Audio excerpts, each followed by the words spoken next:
हरिंदर ताऊ और हरिंदर ताऊ के बारे में आप सब जानते हो। किसान आंदोलन में यदि किसी व्यक्ति ने धूम मचाई थी, सपोर्ट किया था, तो वो हरिंदर ताऊ थे। आइए हरिंदर ताऊ से जानते हैं। खतौली विधानसभा में आरएलडी के कैंडिडेट खड़े हैं मदन भैया जी, और मदन भैया जी को हरिंदर ताऊ का समर्थन है या नहीं है, हरिंदर ताऊ से जानेंगे।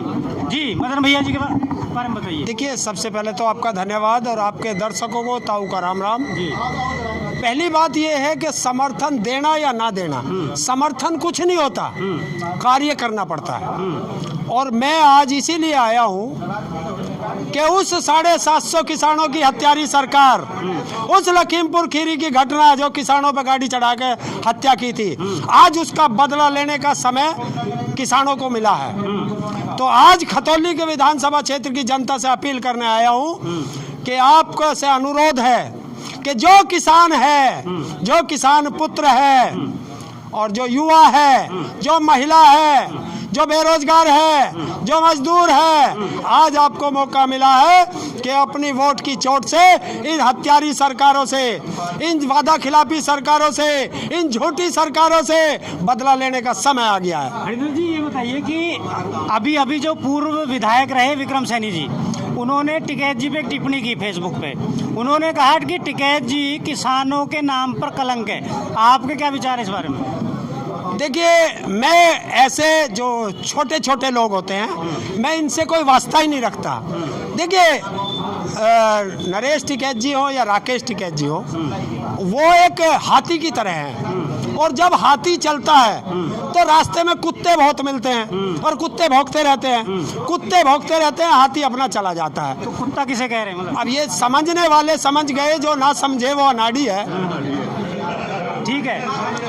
बाकी अगर खतौली की बात करें तो कुछ लोग कह रहे हैं कि हमारा जो कैंडिडेट है बीजेपी का, वो बहुत मजबूती पे है। देखिए, हाँ बिल्कुल। अभी मैं एक वाइट देख रहा था, एक पत्रकार उससे महिला से सवाल कर रहा था, जो महिला खड़ी है, उसे पता ही नहीं, उसे यह पता नहीं कि मैं कहाँ खड़ी हूँ, किस विधानसभा क्षेत्र में हूँ, कितने तुम्हारे यहाँ बूथ हैं, कितने गांव लग रहे हैं। जब उस बेचारी को ये पता नहीं, वो तो एक रबड़ की स्टाम्प है कि पति को जेल हो रही है तो पत्नी को दे दो, पत्नी को जेल हो जाए तो पुत्र को दे दो। तो ये है। मैं पूछ लो, मोदी से पूछो, अरे योगी से पूछो कि परिवारवाद किसे कहते हैं? इसे परिवारवाद कहते हैं। अच्छा, एक चीज़ और बताइए कि ऐसा पहली बार होने जा रहा है कि उपचुनाव में प्रदेश के मुख्यमंत्री खतौली आ रहे हैं और आज तक कोई उपचुनाव में मुख्यमंत्री गया नहीं है। तो इसके बारे में आपसे कुछ जानना चाहेंगे। देखिए, डर, किस चीज़ का डर है? अरे जनता जनार्दन से बड़ा कोई है देश में? ये जनता का डर है कि खतौली विधानसभा क्षेत्र के जो लोग गन्ना बेल्ट है भाई, मैं तो पूछना चाहता हूँ कि आपने ये कहा था 14 दिन में गन्ने का पेमेंट होगा, हुआ? आपने कहा मिल चलने से पहले गन्ने का पेमेंट हो जाएगा, सारा हुआ?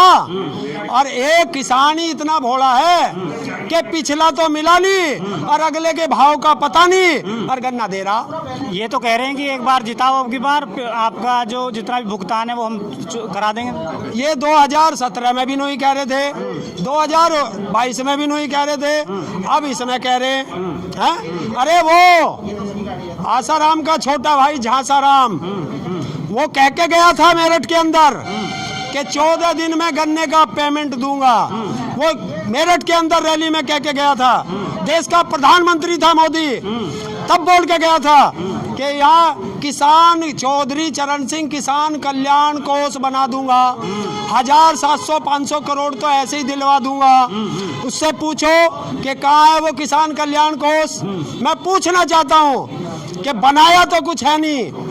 एक चौधरी चरण सिंह के नाम पर लखनऊ का एयरपोर्ट था, अरे उसे भी बेच के खा गया, उसका भी नाम अडानी एयरपोर्ट कर दिया। मोदी जी कह रहे हैं हमने विकास किया है, विकास कर दिया। तो भैया एक बात बता दे, 8-8.5 साल हो गए, विकास तो इतना बड़ा हो गया होगा। कौन से स्कूल में पढ़ा है वो मुझे बता दे, हम भी देख आएंगे। विकास किया, विकास इस देश का विनाश किया है। और ऐसा नालायक पुत्र पहली बार देश को मिला है कि जो बाप दादाओं की संपत्ति बेच के और गाड़ियाँ और हवाई जहाज खरीद रहा हो और कह रहा हो मैं तो विकास कर रहा हूँ। अच्छा, अभी आप डर की बात कर रहे थे कि डर गए हैं, लेकिन बीजेपी के लोग कहते हैं कि हम तो डरते नहीं किसी से। अच्छा, तुमने देखा चोर कभी कहता है कि मैं चोर हूँ? कहता है क्या? ना कहने का। चोर कभी नहीं कहने का मैंने चोरी की है। तो ये तो वो लोग हैं, इनकी कथनी और करनी का अंतर आपको पता चल जाएगा।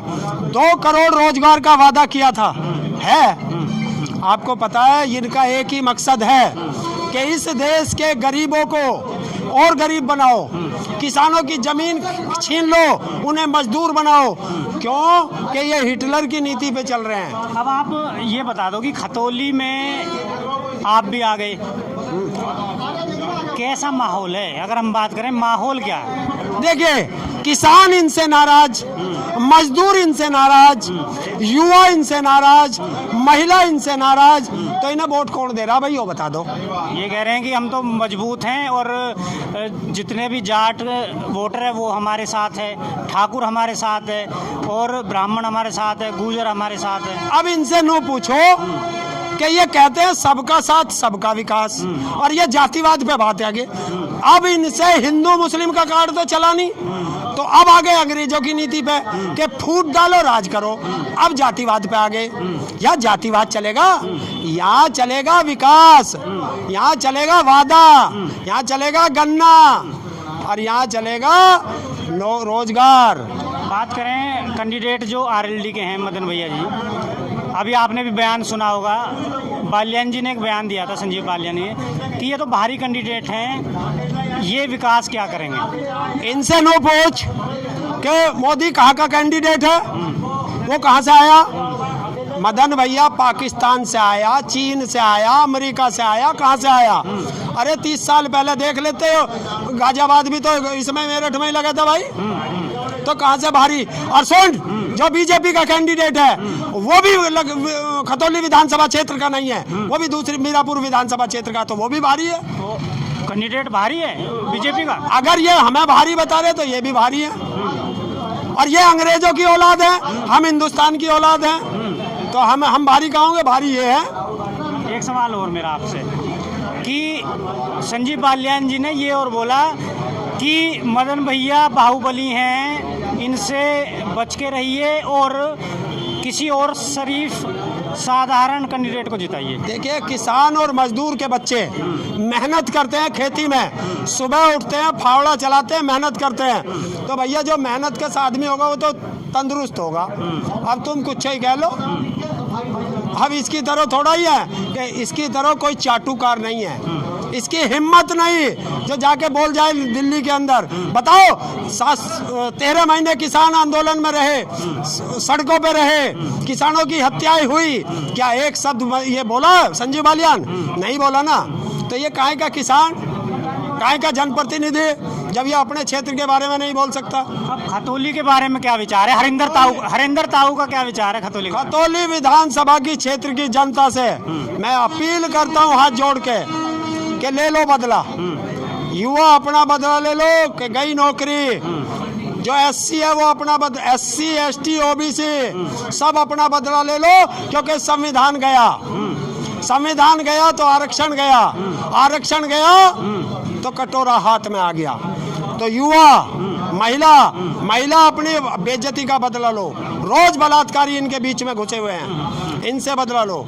तो किसान, युवा, मजदूर, बेरोजगार सब अपना बदला लो। और 5 तारीख को हैंडपंप इतना चला दो कि कीचड़ कहीं ना रहे, सब जगह पानी पानी दिखाई दे, क्योंकि कीचड़ में कमल खिलता है। तो कमल की पंखड़ियां फाड़ो और हैंडपंप चलाओ और मदन भैया को वहां भेजो विधानसभा, इसलिए कि आपके हर मुद्दे को उस तरीके से उठाएगा जिस तरीके से पहले विधानसभा में जाकर के मदन भैया ने पूरा लोनी क्षेत्र का अपना मुद्दा उठाया था। और ये वो मदन भैया है जो जनता की सेवा में तन और मन और धन से हमेशा तैयार रहता है। रात को 12 बजे फोन करोगे तो मदन भैया का फोन उठेगा। एक सवाल आखिरी, जो हरिजन समाज है, जो एससी समाज है, मायावती जी का कोई कैंडिडेट नहीं है, अब मायावती जी की आपको पता ही है कि वो भी बीजेपी को थोड़ा सपोर्ट कर रही हैं, तो ये हरिजन समाज जो है खतौली का, ये किधर जाएगा? देखिए, आप एससी से पूछ के देखो भाई, बीजेपी है वो संविधान को खत्म कर रही है, तो बाबा साहब का जो संविधान है जब वो खत्म हो जाएगा तो एससी समाज कहाँ जाएगा? तो एससी समाज को साथ आना है, और उससे का इसलिए आना है कि सबसे पहली बात संविधान बचाना है, आरक्षण बचाना है और देश बचाना है। और उत्तर प्रदेश के अंदर समाजवादी और आरएलडी गठबंधन ही देश यहाँ पे आरक्षण बचा सकता है, संविधान बचा सकता है। बीजेपी वाले तो आरक्षण खत्म कर रहे हैं। अरे बीजेपी वाले हाथरस में कहाँ चले गए थे जब दलित की बेटी के साथ बलात्कार करके इन्होंने रात को 2 बजे जला दिया था? कहाँ चले गए थे? रोज दलितों के साथ अत्याचार हो रहा। अरे ये तो बीजेपी वाले वे हैं कि मूंछ रखने पे गर्दन काट देते हैं, घोड़ी पे नहीं चढ़ने देते। तो इसलिए बीजेपी को भगाओ, प्रदेश बचाओ, खतौली बचाओ। एक संदेश आखिरी आपका, एक तो खतौली का जो संपूर्ण समाज है उसको, और एक आपका बीजेपी सरकार को कोई संदेश। देखिए, जनता को संदेश है कि 5 साल बाद आपको नुमाइंदा चुनना पड़ता है, लेकिन आपने पिछली बार गलत नुमाइंदा चुन लिया जिसका आपको खामियाजा भुगतना पड़ा। लेकिन कोई बात नहीं, दोबारा आपको संदेश मिला तो आप चुने और मदन भैया को ज़्यादा से ज़्यादा वोटों से जिता करके, और इतनी वोट भर के भेजना कि ये जो चोर लुटेरे हैं गड़बड़ी करने की सोचते हैं, तो इतनी भर के भेज दो, ये गड़बड़ी कर ही ना सके, फुल भर के भेज दो। सब समाज सरकार को कोई सरकार को संदेश है, होश में आ जाओ। और आ रहा हूँ योगी जी, होश में रहो, ट्रैक्टरों पर बैन लगाया, हटा लो। 26 तारीख को आ रहा हूँ लखनऊ, ट्रैक्टरों का बैन ही हटाऊंगा। ठीक है, धन्यवाद। हरिंदर ताऊ जी हमारे साथ थे।